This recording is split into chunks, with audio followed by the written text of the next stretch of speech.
Welcome to the weekend edition of the Fringe News with Reverend Jeff. Tonight I've got quite a few stories to get through and, well, a Bigfoot call like you've never heard before, so let's get to it, shall we? First up tonight is the Rogers County Sheriff's Department made multiple arrests in what appears to be an accidental shooting.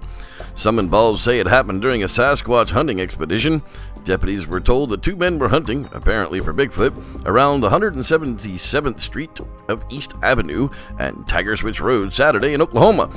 One of the men reportedly heard a noise, jerked, and shot his friend right in the back. When you start off an explanation like that, do you believe anything afterwards? The Sheriff Walton said on Sunday morning. The men called 911 and met emergency responders at a quick trip near Interstate 44.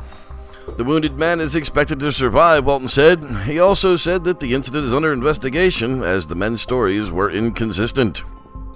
Authorities have yet determined whether drugs or alcohol were involved, and he said it probably was an accidental shooting. Our efforts now are to locate the weapon that was used. Just what did he do with it? Who knows? But check it out. And next up, we've got Bigfoot in Maine. 10-foot-tall wild man was killed in 1886, the newspaper reported, according to the Bangor News Daily. This one's for you, Chris York. Inside the October 8th, 1886 pages of the Industrial Journal of Bangor lies the story of a 10-foot-tall wild man with 7-foot arms and hair all over his body. The historic paper was discovered by a Bangor resident, Donald Ricker, who dabbles in antiques. He found the periodical inside a leather case protecting a piece of thick black glass. The original article was about the wild man, was reported by the Waterville Sentinel. Next up is this incredible Bigfoot Howls, brought to my attention by Cliff Barackman. Norma Trent has been having some odd calls coming from atop the mountain that she lives on. Never before has she heard such a thing, and her neighbors say it's dogs, but I'm not too sure. Let's take a listen to them now.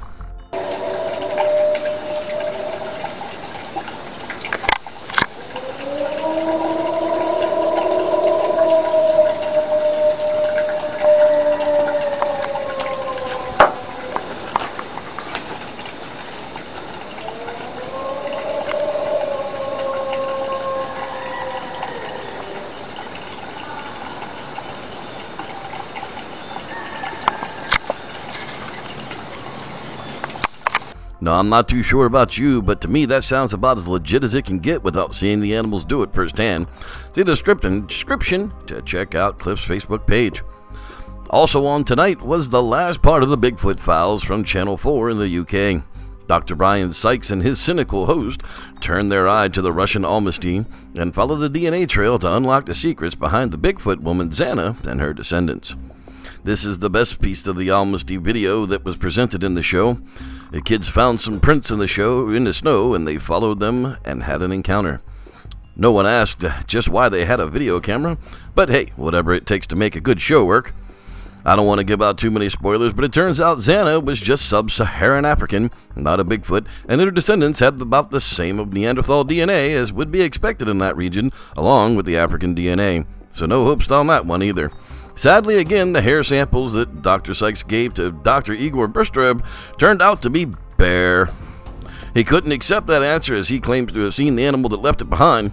Who knows, maybe the Bigfoot creatures are some unknown bipedal bear. Why not? And finally tonight, be sure to check out Christopher York, Matt Knapp, and Robert Dominguez as they went through the 40 and Slip podcast for And You Thought the Last Episode Sucked episode, with topics like the glowing Bigfoot genitals, chupacabras, exorcisms, and UFO witnesses. Hey, how can you go wrong? That podcast is uncensored for your enjoyment. Thanks for joining me for the Fringe News number 82. I'm Reverend Jeff. May the Squatch be with you.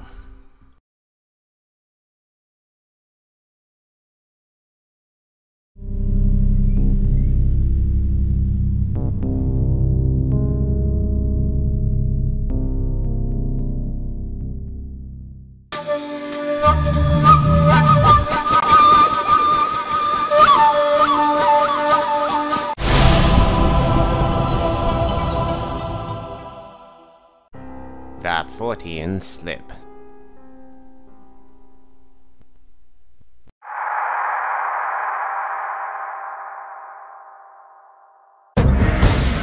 Damien Bravo's fantastical universe.